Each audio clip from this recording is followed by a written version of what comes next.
The testament of our father Adam. The first hour of the night is the praise of the demons, and at that hour they do not injure or harm any human being. The second hour is the praise of the doves. The third hour is the praise of the fish and of the fire and all of the lower depths. The fourth hour is the holy, holy, holy praise of the seraphim. And so I used to hear before I sinned the sound of their wings in paradise, when the seraphim would beat them to the sound of their triple praise. But after I transgressed against the law, I no longer heard that sound. The fifth hour is the praise of the waters that are above heaven. And so I, together with the angels, used to hear the sound of mighty waves, a sign which would prompt them to lift a hymn of praise to the Creator. The sixth hour is the construction of clouds and of the great fear which comes in the middle of the night. The seventh hour is the viewing of their powers while the waters are asleep.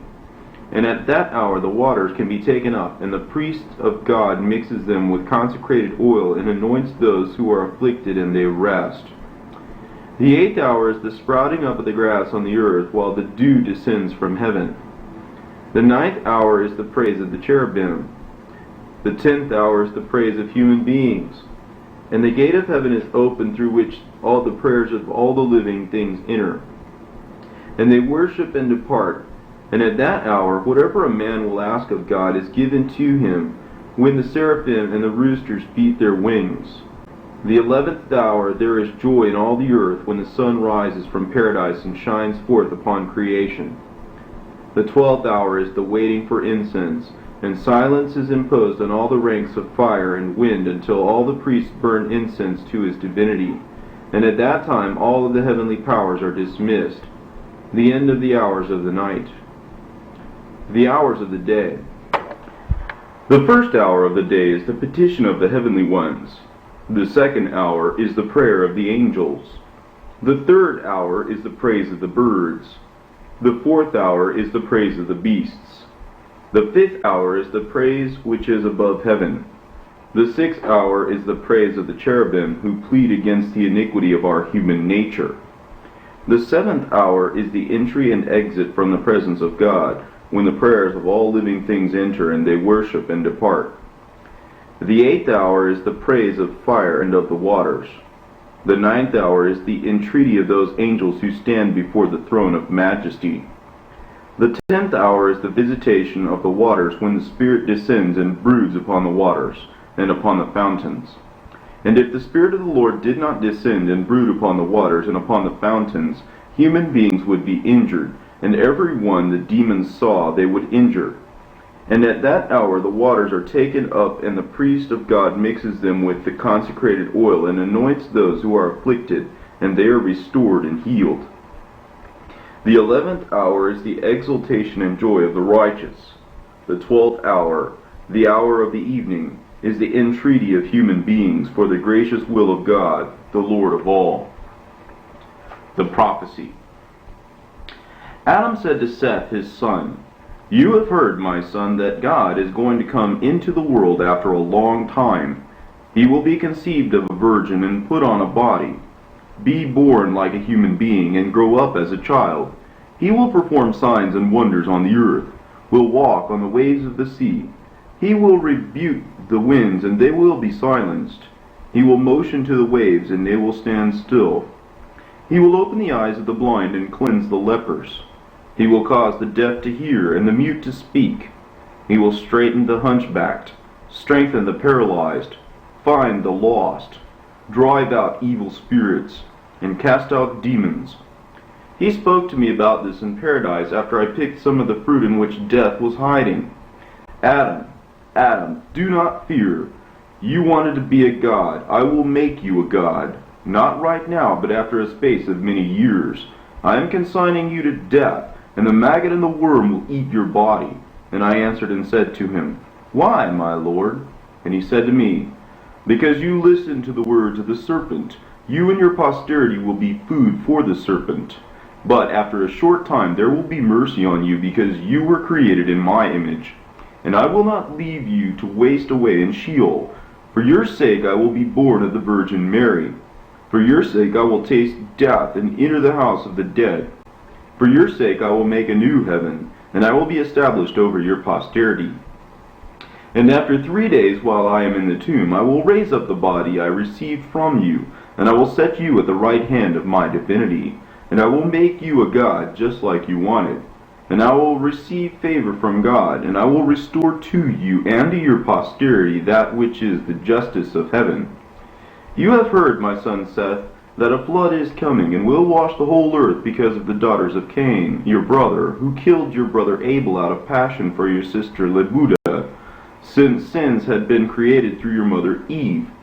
And after the flood there will be 6,000 years left to the form of the world, and then its end will come.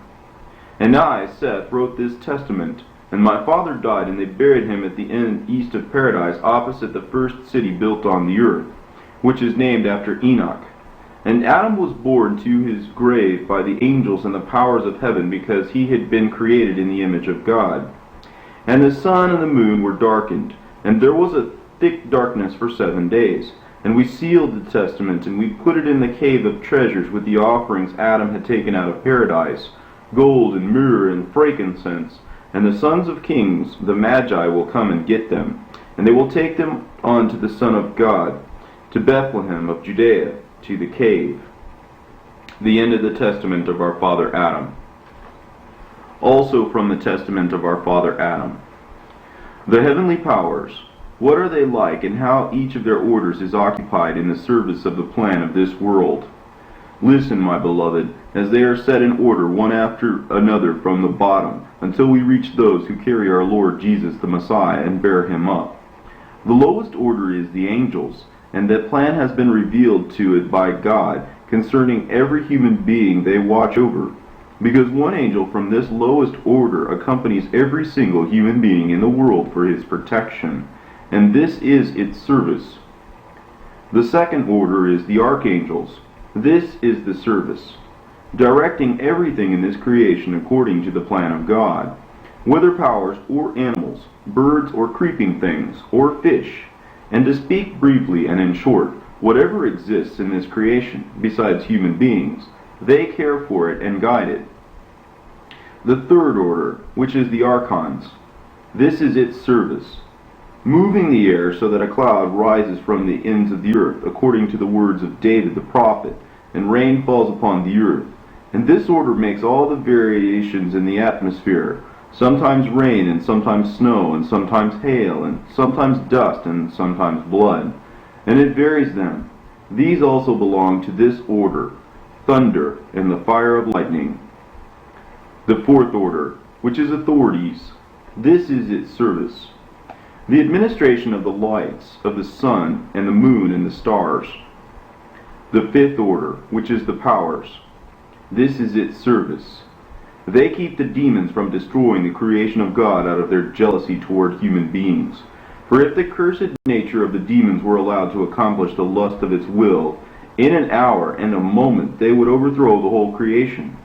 But the divine power stops them, for a watch is set over them, lest they succeed in achieving the lust of their will.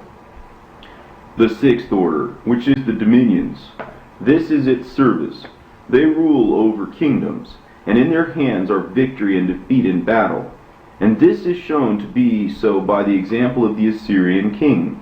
For when he went up against Jerusalem, an angel descended and ravaged the camp of the wicked, and 185,000 died in one moment.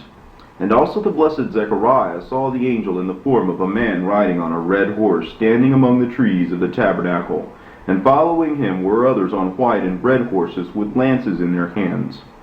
And Judah the Maccabee also saw the angel riding on a red horse, all decked out with gold trappings. When they saw him, the camp of Antiochus the wicked fled before him.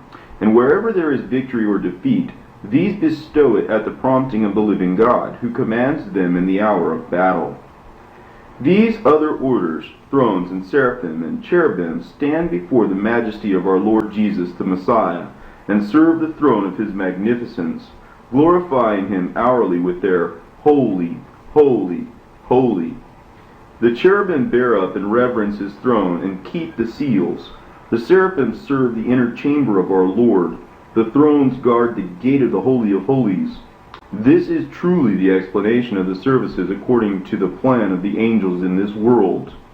By the power of our Lord's help, the end of the writing, the testament of our father Adam.